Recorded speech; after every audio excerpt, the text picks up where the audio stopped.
Estimados alumnos, les damos aquí la bienvenida a este curso taller que es Psicología de las Adicciones, el cual vamos a trabajar de manera continua y permanente. Mi nombre es Cristian Solano, soy psicólogo clínico de profesión y mi especialidad es el tema del consumo de drogas. Así que estoy aquí para el taller y vamos un poco a empezar a explicar en qué consiste el taller. Es una realidad actual que el consumo de drogas es un problema de salud pública. ¿Qué quiere decir eso? Que es muy frecuente, que está aumentando, que está avanzando, y la Universidad de las Peruanas ha tenido por conveniente dar este taller a ustedes para poder darles los conocimientos teóricos y prácticos sobre una temática tan importante. Voy un poco a empezar con la materia que he traído. Tengo aquí para comentar con ustedes los subtítulos del tema. Vamos a hablar el día de hoy acerca del tema de la droga, de la clasificación de las drogas también, de las teorías explicativas del consumo de drogas, un tema muy importante, cómo las personas consumen drogas, por qué lo hacen, qué sucede en ellos.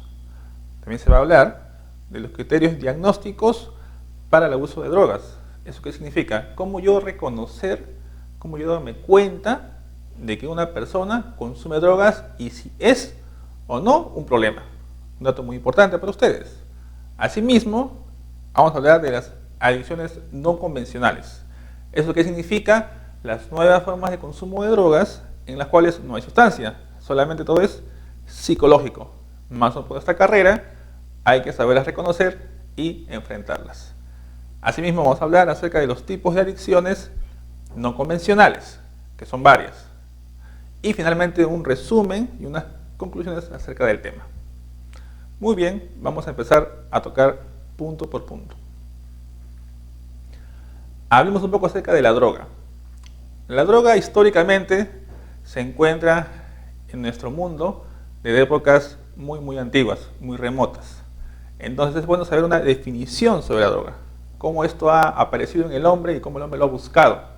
Entonces acá tenemos una definición muy concreta. Dice sustancia natural, sintética o semisintética. Entonces hasta ahí. Hay una droga que viene simplemente de la naturaleza, una droga natural. Por ejemplo, tenemos las bebidas fermentadas. Sintética, cuando el hombre ha manipulado una sustancia y lo ha creado. En este caso, por ejemplo, tenemos la cocaína, que viene de la hoja de coca, el hombre la ha alterado, la ha manipulado y ha procesado cocaína. Y semisintética, cuando es la fusión de ambas. Entonces vamos a encontrar un tipo de droga más aún. Luego dice aquí, produce efectos nocivos en el sistema nervioso central. ¿Eso qué significa? La droga afecta generalmente nuestro cerebro de una manera muy fuerte, muy permanente. Entonces, tenemos claro lo siguiente acá. La droga tiene orígenes natural, semisintético, sintético.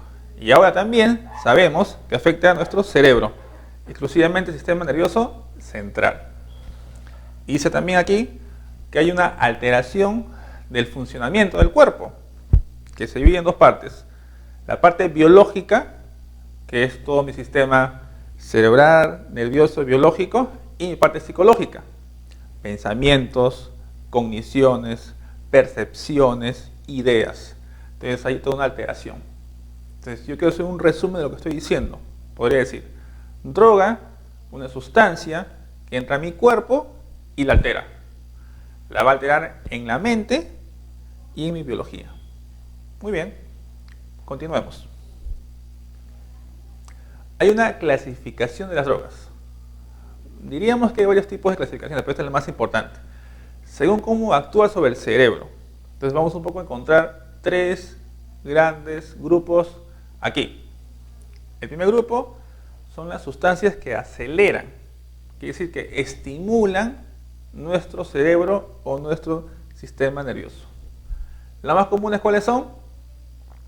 Los estimulantes como la cocaína, que nos acelera, que nos pone más activos, nos pone más hiperactivos, y también tenemos el famoso cigarrillo o tabaco, que también es un estimulante. Drogas que estimulan el sistema nervioso central. Indicadores para saber de esto: agitación psicomotriz, verborrea, aumento de energía, entre otras. ¿Qué más? Como segundo punto, sustancias que disminuyen o que deprimen el sistema nervioso central, que son lo opuesto en este caso. Ahí cuál tenemos. El más conocido por todos, alcohol. Uno bebe la bebida, toma el alcohol y ¿qué sucede? El cuerpo empieza a sentirse adormecido, depresivo, aletargado. Entonces, ¿qué pasa? El sistema nervioso ha sido deprimido y uno se libera, se suelta, como dicen popularmente los jóvenes hoy en día. ¿Qué otro depresor encontramos en el tema del sistema nervioso central? Nuevos medicamentos que han salido, algunas pastillas también, obviamente, en este caso. ¿Qué más? Sustancias que trastornan el sistema nervioso central. Estos son los famosos alucinógenos. ¿Qué va a hacer un alucinógeno en este caso? Altera la mente, el pensamiento y la conciencia de la persona. Por ejemplo, pierde por un momento la noción del tiempo, del espacio, en donde está, y aparecen síntomas comunes. Típica droga que va a hacer esto, la marihuana. La más común de todas, una droga también muy frecuente. Entonces hemos encontrado acá tres clasificaciones: los estimulantes, las drogas depresoras y las drogas alucinógenas. Tres tipos de drogas que afectan al cerebro de manera diferente, pero alteran generalmente todo lo que es el sistema nervioso central. Un dato para ustedes muy importante. Avanzamos. Ahora viene un tema bien importante, en mi opinión, que es hablar de las teorías explicativas del consumo de drogas. En pocas palabras, ¿por qué la gente consume drogas? ¿Qué pasa? ¿Cuál es la diferencia entre una persona que lo hace y una que no lo hace? O algo incluso un poco más interesante, ¿por qué unos consumen drogas y lo dejan y otros en cambio lo hacen y se pegan, como dicen en la calle, ¿no? O finalmente siguen consumiendo? ¿Qué pasa? ¿Por qué hay gente que se vuelve adicta y gente que no? Entonces ahí la psicología da muchas explicaciones, muchas teorías al respecto, y un poco vamos a hablar acerca de eso. Punto inicial para este tema: el consumo de drogas es una enfermedad multicausal. Repito, es una enfermedad multicausal. Eso significa que intervienen muchas variables: personales, psicológicas, ambientales, sociales, biológicas, culturales, etc. Entonces, hay que saber que cuando uno entra en drogas, hay muchos motivos para entrar a drogas. Posiblemente para cada persona puede haber un motivo más o menos importante, pero los motivos generalmente son muchos. Y aquí vamos a prestar atención en este momento a qué dice la psicología, cómo la psicología explica esto. Entonces vamos a empezar.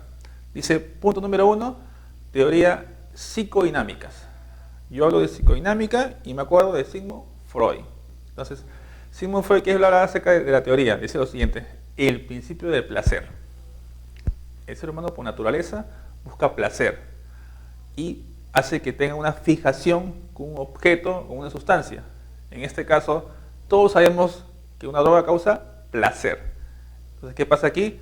Por una fijación con este objeto placentero, para Sigmund Freud hay una fijación mucho en la fase oral, todo lo que tiene que ver con la boca, en que el sujeto busca ese placer de manera permanente, buscando liberar angustias, frustraciones, deseos reprimidos, etc. Entonces hay una situación muy fuerte en el placer ahí, con Sigmund Freud. Una teoría antigua, que hoy en día también se comenta, pero que de alguna manera han aparecido nuevas teorías que han complementado esto. La segunda dice, teorías psicosociales. Ya ve el tema a nivel más macro. Sujeto, entorno y todo el medio ambiente alrededor. Entonces, acá, por ejemplo, en psicosocial tiene mucho influye el tema de la cultura, los modelos, el patrón de consumo. Usted, por ejemplo, hoy en día puede ir a una tienda y comprar alcohol y tabaco. Es droga, legal, pero es droga. Entonces, socialmente hay mayor permisividad, hay mayor acceso hacia eso.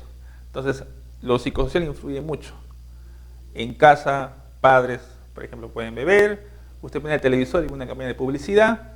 Entonces, ¿qué explica esta teoría? Que la sociedad y el medio influyen mucho para esto. Da la predisposición. ¿De acuerdo? Seguimos con esto. La teoría 3 es la teoría conductista. Conducta tiene mucho que ver con el tema del comportamiento del ser humano. Aquí, por ejemplo, ¿qué cosas nosotros vamos a ver? Vemos lo siguiente. La persona lo hace por el beneficio, por las consecuencias de lo que obtiene. Lo explico rápidamente. Si yo estoy un poco preocupado, con problemas en mi casa, mi pareja me ha engañado, me siento solo, deprimido, ¿qué hago? Un poco de alcohol para olvidar las penas. Tomo y me olvido de las penas. ¿Qué hice? He evitado algo, he escapado de los problemas y he tenido el beneficio de olvidar las cosas. Entonces, eso se llama un reforzamiento negativo. Es como decir, alejarme de algo desagradable. Entonces, como me gustó eso, la próxima vez que tengo otro problema, igual, recurro a la bebida. Y así sucesivamente empieza a haber un círculo vicioso. También otra explicación es el beneficio del placer. Droga que uno consume genera bienestar, placer. Entonces, también el conductismo habla mucho de eso, de las consecuencias, tanto por placer y tanto por alejarme, olvidarme de momentos desagradables. Entonces, hay una doble asociación ahí muy fuerte. Un enfoque muy importante que les comento que en el tema de adicciones se maneja mucho esta teoría, el tema del conductismo y el tema de la psicología del comportamiento. Continuemos. Vamos a hablar de la parte genética, que es muy importante. Estudios en los últimos 25 años cada día demuestran la importancia de la vulnerabilidad genética en el tema de drogas. ¿Esto qué significa? Si usted o usted conoce a alguien que tenga padres que hayan consumido drogas, hay una herencia, una probabilidad entre el 15 al 25% para que usted sea una persona predispuesta a consumir drogas. Entonces hay una carga genética que ya va a pasar de generación en generación. Los estudios de la NIDA, que es el Instituto de Estados Unidos de Norteamérica, comenta que se mantiene hasta la tercera generación. Es decir, usted, su hijo y su nieto. Entonces el tema genético, que es muy importante tomarlo en cuenta. Es bueno saber eso. ¿De acuerdo? Siguiente punto, la parte neuroquímica. Cuando uno consume drogas, hemos dicho hace un momento que el cerebro se altera. Cambia de pensamiento y también se descubre hoy en día que hay unos neurotransmisores, dopamina, serotonina, que se han implicado en todo este proceso. Y esos cambian. Hay una alteración. Una frase que vamos a ver en un momento que se llama la neuroadaptación. ¿Qué pasa acá? El cerebro se ha adaptado a la droga. Ha cambiado. ¿Y eso qué va a hacer? Que haya personas que tengan más predisposición a consumir las sustancias psicoactivas. Y van a buscar esto. Como el cerebro se alteró, fácilmente pueden caer en el tema de las drogas. Entonces uno puede decir, ¿no? ¿Cómo es posible que haya un muchacho que en un mes sea adicto? Posiblemente podemos pensar en la teoría biológica, genética, neuroquímica y damos una explicación al respecto. Entonces, resumiendo esto, la parte biológica también es un tema muy importante. Entonces, decíamos hace un momento, en el tema del consumo de drogas hay una fusión, una combinación de muchas variables personales, psicológicas, sociales, ambientales, etc. Vamos a continuar con el material. Por ejemplo, tengo aquí un poco para reforzar lo que estaba diciendo. Dice, los principales neurotransmisores implicados en el abuso y dependencia de sustancias, en general, son los opiáceos, dopamina, GABA. Entonces son neurotransmisores que alteran el cerebro. Tenemos aquí también a la vista un gráfico para que ustedes lo puedan ver. Esto, en un adicto, es irreversible. ¿Eso qué significa? Que la persona va a quedar con ese daño cerebral de manera permanente, hasta el último día de sus vidas. En el caso de adicción y dependencia. En el caso de uso de drogas, diríamos que solamente hay un daño colateral. Pero en adicción, sí hablamos mucho de ese tema. Entonces, un dato para ustedes muy importante de cómo la parte biológica influye sobre la parte psicológica. Y juntas hacen este cuadro, que es tan importante hoy en día y tan frecuente, lamentablemente. Avanzamos. Vamos ahora a hablar acerca del tema de los criterios diagnósticos para abuso de sustancias psicoactivas. Entonces tenemos, para avanzar con esto, un consumo funcional o controlado y un consumo disfuncional o de dependencia-abuso. Entonces, entre los dos hay una separación. Aquí hablamos de abuso. ¿Qué es el abuso? Cuando una persona empieza a tener un problema con la droga. Ya es un paso casi previo hacia la adicción. Entonces, bueno, saber el tema de cómo identificar el tema del abuso, cómo darnos cuenta cuando una persona está en abuso, para poder hacer una intervención adecuada, buscar un soporte, una ayuda y como psicólogos saber qué hacer al respecto. Porque estos son los cuadros que más van a acudir a consulta. Les comento algo que también tiene mucho que ver con el tema. Los temas por los cuales busca más hoy en día el psicólogo clínico es problemas de pareja, depresión, abuso de sustancias. El tema que estamos tocando. Entonces acá tenemos algunos criterios diagnósticos según el CIE-10 y el DSM-4, dos manuales de trastornos mentales que son los más importantes, en el cual hay unas categorías y unas explicaciones de cómo uno puede detectar y darse cuenta de este tema. Vamos un poco a leer esto de manera rápida. Dice, es un patrón desadaptativo de consumo de la sustancia que conlleva a un deterioro o malestar clínicamente significativo. O sea, nos causa un malestar, un daño, expresado por 3 o más de los siguientes síntomas en un periodo anterior de 12 meses. Empezamos. Consumo recurrente de sustancias que da lugar a incumplimiento de obligaciones en el trabajo, escuela o en casa. ¿Qué pasa con la persona? Bebe o consume una droga y empieza a aparecer problemas en casa. Por ejemplo, un día tiene un dinero, sale con sus amigos y agarra dinero del colegio de los hijos, del gasto de la casa, del agua, de la luz, qué sé yo. Entonces ha habido un problema familiar económicamente. En el trabajo, ¿cómo puede ser? Irse a tomar un día de semana y llegar al día siguiente tarde, o faltar. Entonces, vemos ya que hay un problema, que ya la sustancia está afectando su vida familiar, su vida personal o su vida laboral. Ya son indicadores de que hay un problema de abuso. Seguimos. Consumo recurrente de la sustancia en situaciones en las que hacerlo es físicamente peligroso. Como por ejemplo, ver, conducir en estado de ebriedad.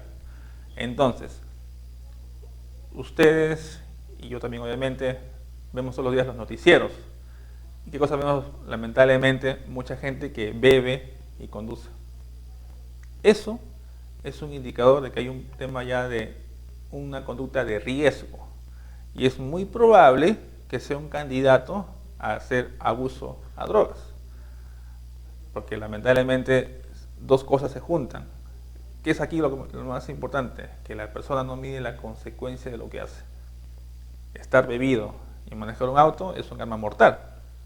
Tanto para una persona que está manejando, o también podemos pensar acerca del peatón que bebe y que obviamente pone en vía su integridad física. Entonces esto es un tema muy bien frecuente. Seguimos. Letra C, problemas legales repetidos relacionados al consumo de sustancias. ¿Qué sucede aquí, por ejemplo? Hay algunas personas que toman tanto y se meten en riñas, en peleas, en problemas legales, y ya es también un tema de que la persona está perdiendo el autocontrol. Está perdiendo la capacidad de poderse controlar y de medir las consecuencias de sus actos.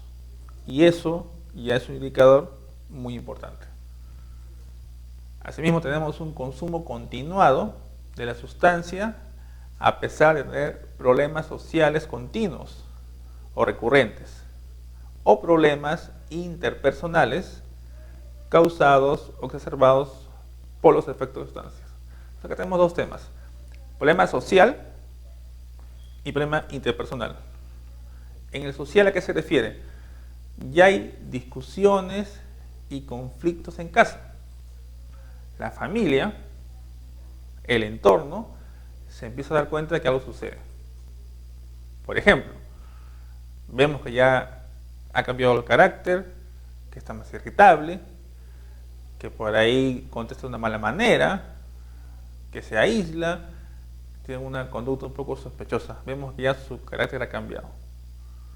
Y lo segundo, viene que hay como temas de los problemas interpersonales. ¿A qué se va a referir? A que, por ejemplo, los amigos, el círculo que él tiene, ya se da cuenta de que algo está pasando. Y empiezan los comentarios, los mensajes, los consejos.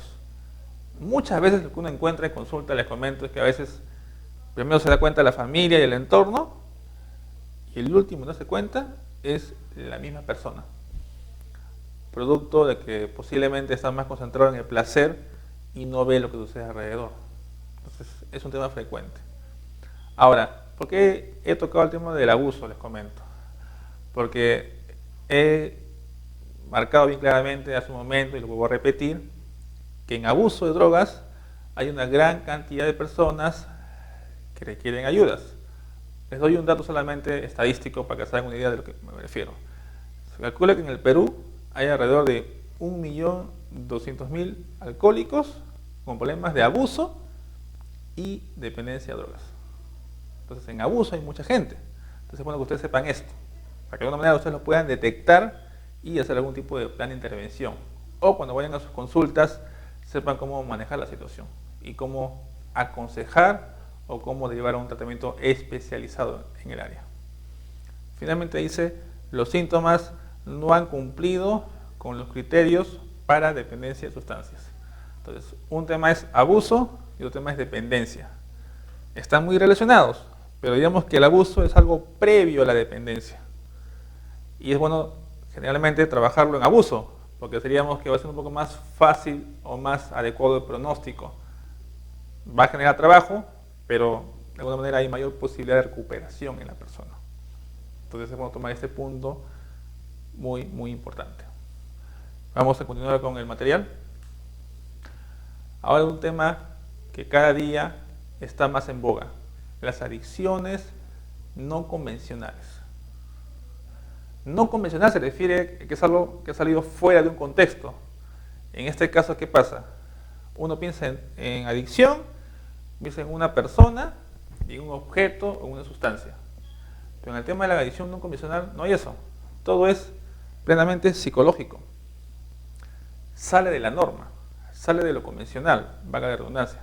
Entonces acá encontramos nuevas formas con una mayor predisposición psicológica a generar una adicción. Los típicos temas, por ejemplo, que se ven hoy en día: adicción al internet, a las compras, al sexo, a los casinos tragamonedas, entre otros. Vamos a dar una pequeña explicación y luego hablar una por una. Una definición de un psicólogo peruano que trabaja en Nueva York, Ricardo Vaca, dice lo siguiente: es una enfermedad auto y heterodestructiva, crónica, o sea, de manera permanente. Toda adicción es crónica, lamentablemente, y progresiva, de curso variable, mediante un vínculo patológico.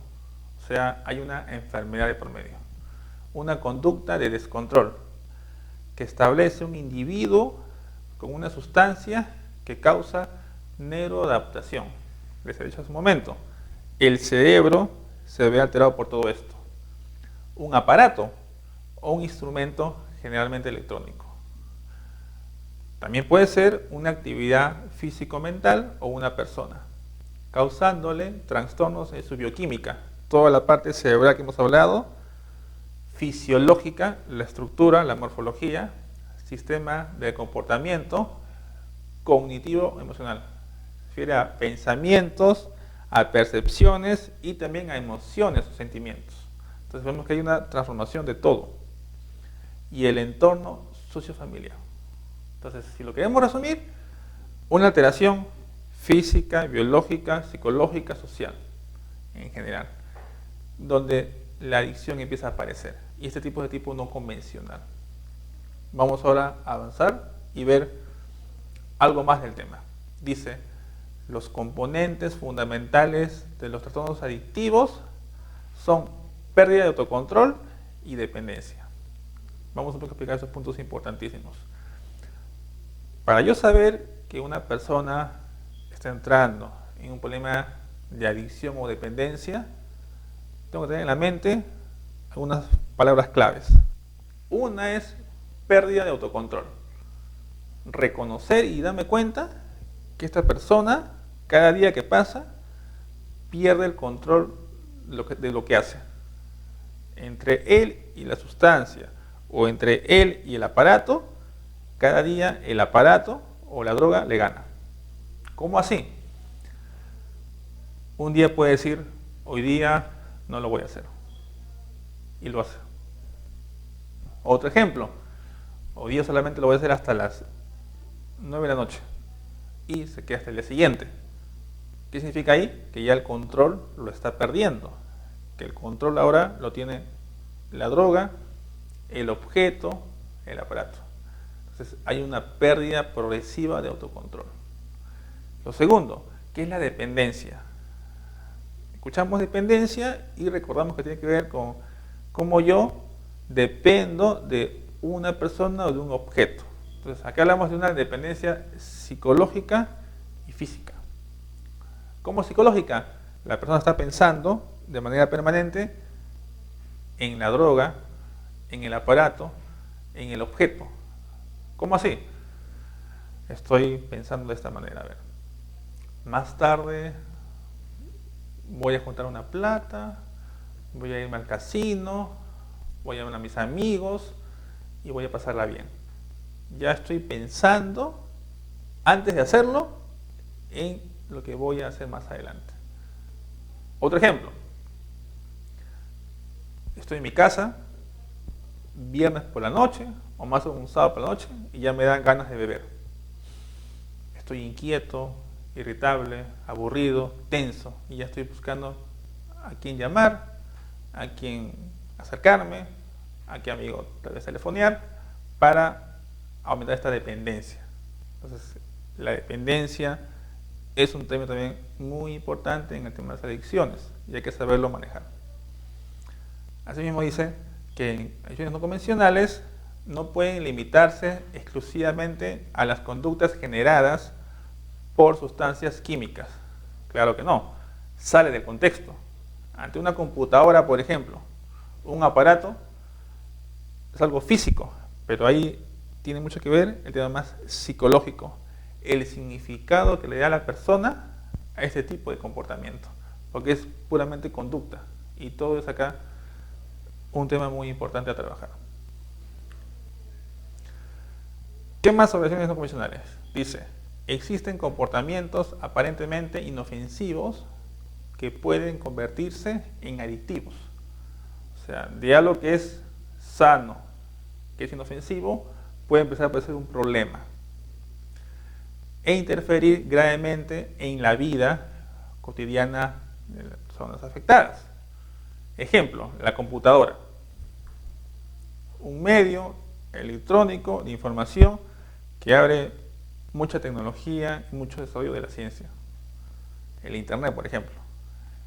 Aquí el tema cuál es, que es un instrumento, una tecnología que bien usada puede dar un gran funcionamiento. Nos ayuda a acceder a información actualizada, a materiales, a estar interconectados con todo el mundo en general. Y tiene especialmente una parte más recreativa o lúdica, ¿no? El Facebook, etcétera, etcétera. Entonces, ¿qué pasa aquí? Cuando el tema es inofensivo, hay la posibilidad de que se convierta en algo peligroso. ¿De qué manera? Tal vez cuando ya yo empiezo a depender de este objeto, o empiezo a depender de este aparato, y estoy todo el día en la computadora. Prefiero quedarme en la computadora que salir, cada día paso más tiempo, y estoy siempre pendiente de esto. Entonces, ahí hay una relación de dependencia, como hemos visto hace un momento, y eso sí es peligroso. ¿Qué más tenemos acá? Cualquier conducta normal de carácter placentero tiende a repetirse. Dijimos hace un momento que las personas se comportan por sus consecuencias. Si yo hago algo y recibo un beneficio, es posiblemente que lo vuelva a hacer, porque hay una recompensa. Y es por ello susceptible de convertirse en un comportamiento adictivo. Entonces, cuando hablamos de adicción, hay que mucho ver también el tema del placer. Las personas entran en adicción por un principio de placer, buscando un beneficio bueno a lo que están haciendo. Y aquí tenemos ahora, de manera general, un cuadro donde están los tipos de adicciones no convencionales. Diríamos que son los más comunes y los más frecuentes. Vamos un poco a hablar de cada uno de ellos rápidamente. Dice a instrumentos y aparatos. Nintendo, PlayStation, algo un poco más moderno. Juegos electrónicos, al televisor, miren ustedes, y las computadoras. Personalmente he tenido varios casos de adolescentes y jóvenes con adicciones a juegos electrónicos, a PlayStation y a computadoras. Y ahora que están los famosos videojuegos en red o juegos en línea, online. Los casos son más frecuentes en los jóvenes y a veces esto hace, por ejemplo, que en el colegio las notas empiezan a disminuir debido a que más tiempo pasan en el juego en la computadora. O por ejemplo juegan en equipos. Y a veces hay padres que tienen algunas conductas no tan adecuadas. ¿En qué sentido? Que a veces no hay mucha supervisión, prefieren que el chico esté en la computadora y con tal que no moleste, no lo supervisan. Gran error. Nosotros como psicólogos tenemos que orientar, facilitar y educar a la familia, padres e hijos, a un buen manejo del aparato electrónico, que tiene un fin, un objetivo, y acá el tema cuál es el abuso. Entonces, si una persona abusa, hay un problema. Pero si hay un uso, diríamos que estamos dentro de lo esperado y dentro de lo aceptable.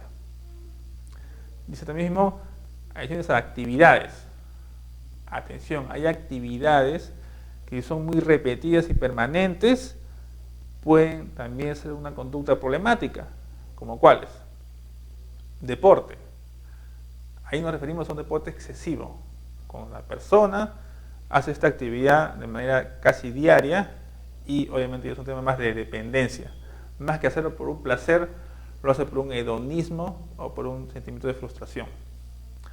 Juegos de azar, que están las famosas máquinas tragamonedas y la famosa ludopatía. También hay aparatos, ahorro y relaciones coitales.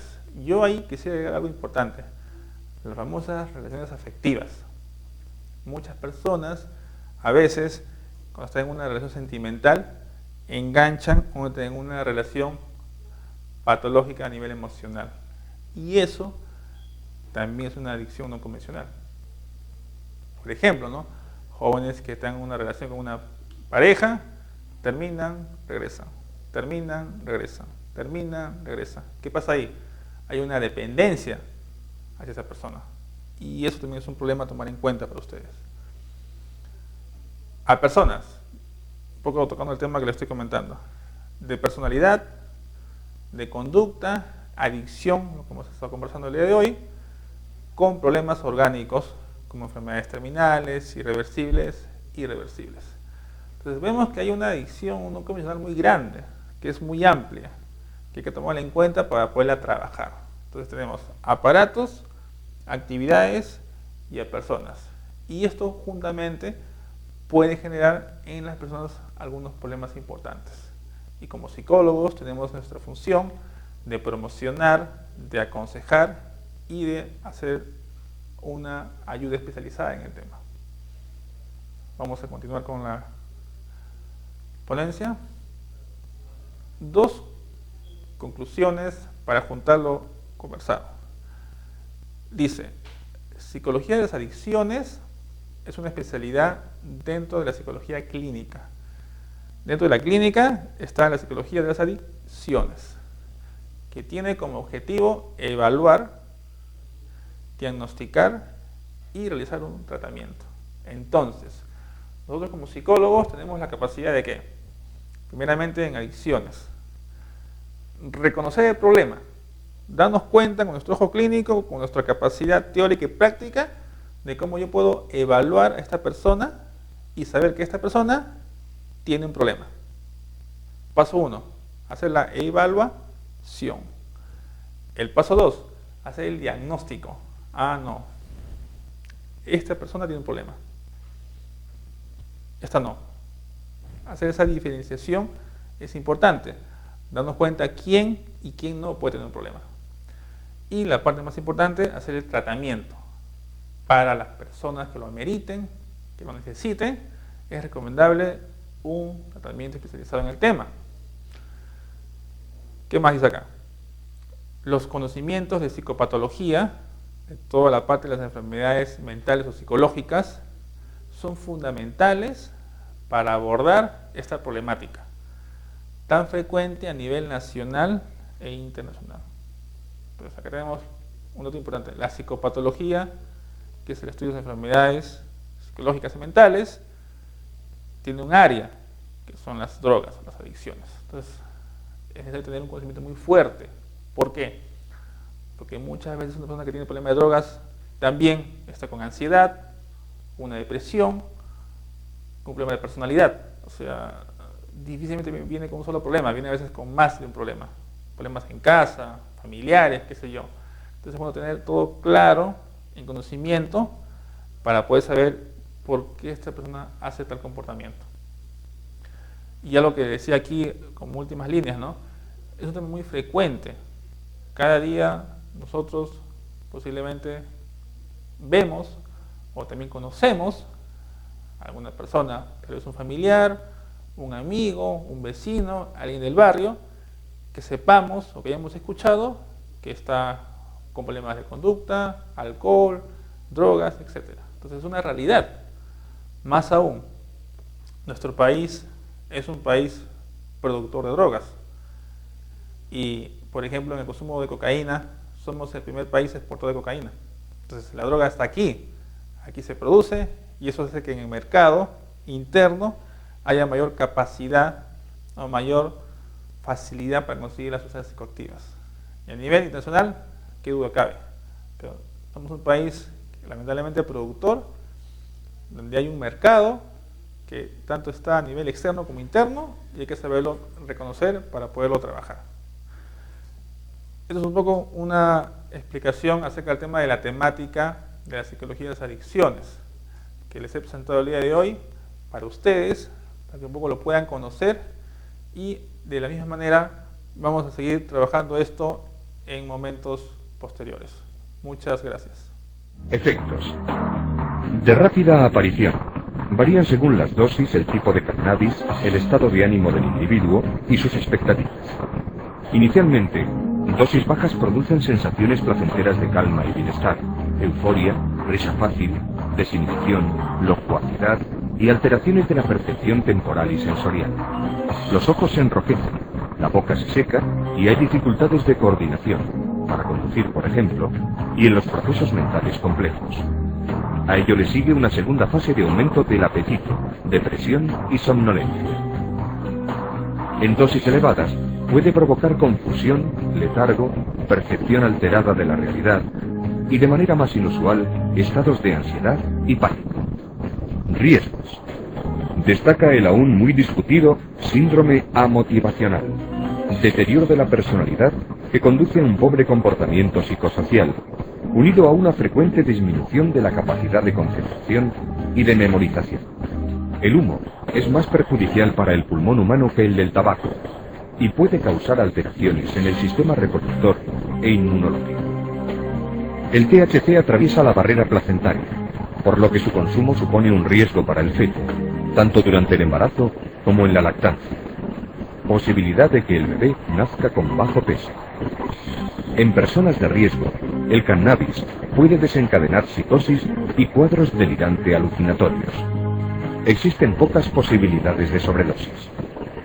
Por su popularidad entre los jóvenes y su aparente inocuidad, se considera una de las llamadas drogas de inicio. Aunque no todo usuario de cannabis experimentará necesariamente con sustancias más peligrosas, existe el riesgo de entrar en un circuito de consumos ilícitos. Potencia el efecto del alcohol y otros depresores del sistema nervioso central. Dependencia y tolerancia. Los derivados del cannabis generan dependencia, con el consecuente síndrome de abstinencia en caso de retirada brusca de la droga. La tolerancia aparece incluso con un uso esporádico. Cuanto más se fuma, menos efecto hace. Aunque muchos estudios no han podido demostrarlo, con el uso continuado es necesario aumentar la dosis.